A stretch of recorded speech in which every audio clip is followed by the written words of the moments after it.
ol ka'ee barrisuuf yoon dhabiyyuu koola qaamaan astaa'eetoo yaadan fagoo oola addunyaa naanna'e hundumaatiin xala guyyaa fiigaa oolee halkan waarii gala rakkinaaf jedheetoo yoomuu harkan laadhu du'een bada malee waada koo hin nyaadhu kaayyootu na dhorga akka daangaan tarree irra qofaaf nyaachuu garaan koo hin birre garaan koo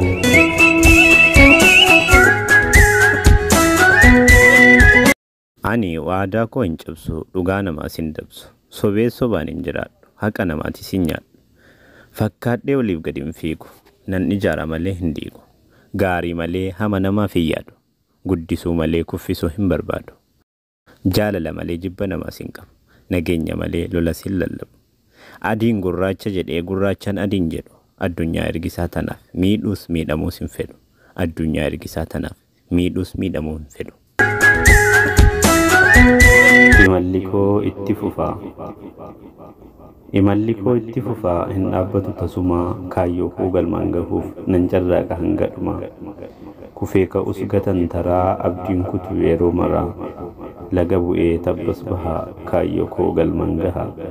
kanaaf sanaaf gurrallaadhu waadaa kootis tasanyaan hin fakkaadhu hin fakkeessu boruu kan koo hin balleessu. Utuun cabee miiladheeyyuu utuu rakkoon eeladheeyyuu of baqadhee of hin ganu cabaaf kufaatittiin amanu